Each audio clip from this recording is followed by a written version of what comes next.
Just do the opening. What's up, everyone? What's up, Strike Team? Welcome back to another episode of Strike Team Official. I'm here today with Andrew, who is a black belt in both Uechi Ryu and Goju. Yes. I think second and third. And yes. Sandan in Goju Ryu and then Nidan in Uechi. Yes. He also has training in full contact. He's trained in Sandan, Muay Thai, and a bunch of other stuff. So he's very, very knowledgeable. And my normal uke. My normal uke, Alan, is overseas, and he won't be back for a couple months. So I'm going to be coming out with other people, joining the videos from now on, and he will probably be a consistent. He's one of the main guys I talk to about application anyway, so I'll probably be in a bunch of the videos in the future. Onegaishimasu. All right. Let's do this. We are finishing Seisan. We just did, boom, boom. We're here. Okay. So we're going to have Andrew show his application for this technique. Mm-hmm. So how would you take this next part in Seisan when they're turning and they're going the new thing? Okay. Turning into here. Yes. And then the next move is turning back, right? Oh, yes. And the next move is turning back. So boom.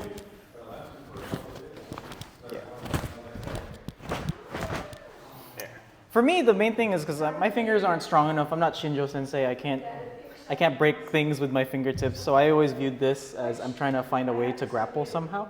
Gotcha. So for me, if Leo throws his right punch, for example, right? Boom.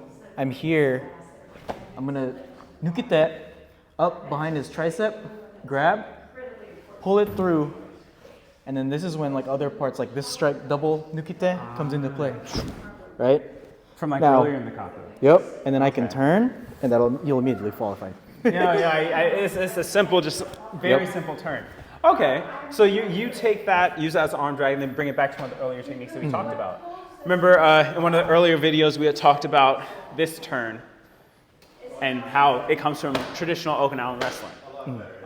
So that's a beautiful one. I look at that one a little bit differently, so let me show you my version. We'll run through them quick. Right punch? Yeah, so it doesn't really matter, right? So we come in, and I just landed this shot, and we're kind of still in this grappling range, and I landed the shots from earlier, from the previous episode. What I usually see it as is in this kata, you're going from here, and you're turning, and you're hitting the strike.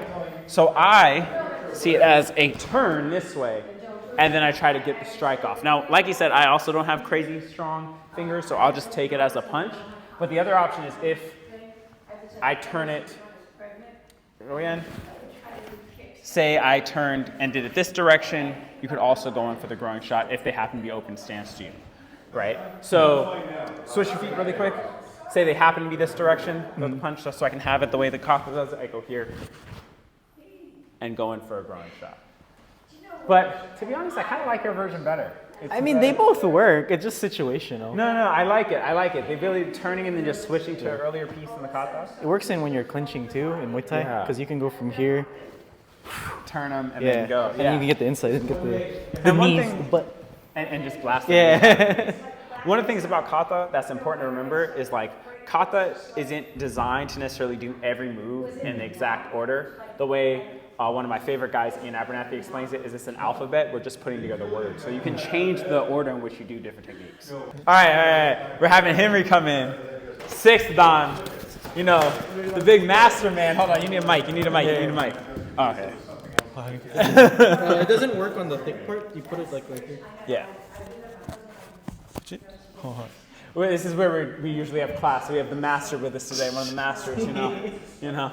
So the grab, how I use it, similar to Andrew's, here, but I'm gonna come here with an uppercut, and then here, I get this pressure on his body, and I pull him this way.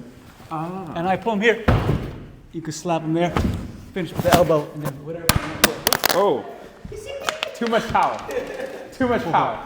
Okay, so you use that to pop the elbow and pull it. So I come in, uppercut, there, here, boom, finish, and whatever you open you want from there. That's basically it. Oh, I like that. I like that. It's a derivative, man, Andrews. They're all the same. Yeah.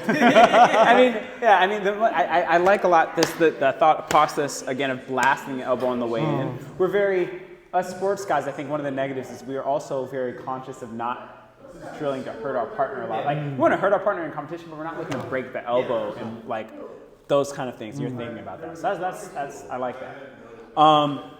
So next is this part. So that one, the original Bunkai is pretty good. Should we just demonstrate it real quick? Yeah, so the original Bunkai is you take a shot, you throw the kick, they are going to come in, you stuff it, and then you hit the back of the neck, right? So obviously we did a very traditional, slower version of that, but everything in there works at full speed. So like that, it's so good. But do you guys have any alternate versions to that you? That's like the most straightforward Bunkai. Yeah, so it's like one of the most straightforward ones, right?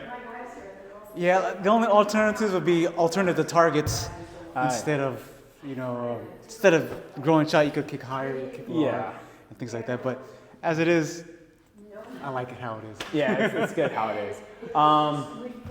Getting that timing, George Masvidal it, you know what I mean? Yeah, so it definitely works. So yeah, that one's pretty simple. Boom. Then next in the kata, you have a couple of these, the sun chin strikes. And then you're going to come and there's going to be a circle. 3 of these, which we've kind of already gone over how we use this, so no need to kind of touch on that again. Next we have here to here. So let's play with that. Oh yeah, let's get this man take. Oh, he's gonna take it. Okay. If for the knee, say we're gonna backtrack. I'm sorry, that's okay. We can So if we however you get this knee up, well, we never accentuate the negative, the return motion here. So here, the bring down is also however you want to use the bring down. So because there's this part, no one talks about this part. I mean, they get this, but then you could yank the person down once you knee or them. pull them out, make room, make them fall. So you could here pull them down and give them room to fall. So that's a good point, especially again if you look at it from a Muay Thai or not even Muay Thai, just any other perspective. Say you don't have them after the shot, you're just throwing the knee. You hit them in the groin, they go like this, and then the next thing is to yank and then hit. So you can use it that way too, not defensively but offensively as well. Yeah. So when you're analyzing kata, whatever kata you're doing, it's not the movement that you're thinking of. Sometimes it's the return movement that has a bunkai that we always forget and never want to do because it's not the cool part of the kata, right? So just a No, that's a good point. That's a good point. I never thought about that. Do you have any? What's your? Yeah, so I mean the traditional Bunkai, right? If you do Uechi Ryu, it's you go here. Hold on. And then there's a sword. Yeah, there's a guy with a sword, and then he slashes down, and then you go boom, boom, boom, boom. I know that's not how it is, Sensei. I was joking. I was being extra for the video, Sensei. But our head Sensei is over there behind the camera, and she's like, "That's not how it looks." I'm like, "I'm sorry." So I feel like with the whole Nukite sequence leading into the jump, there's a very beautiful like kind of grappling application there. Okay. So like let's say like for example, me and Leonard are in an altercation, whatever. He throws a right punch, all right, boom, here. Now what I can do here is I can post behind, go here, and then I'm not gonna. We're on wood. Don't knock me down too fast. I'll hold on. Yeah, hold on. So from here, I'm gonna lift up on the behind the thigh, and then the jump part is gonna kick out this bottom leg. So it's gonna look like Yep. So when you do it on someone, and right? Yeah. That whole force of you jumping and flipping them over, they're gonna land on their noggin.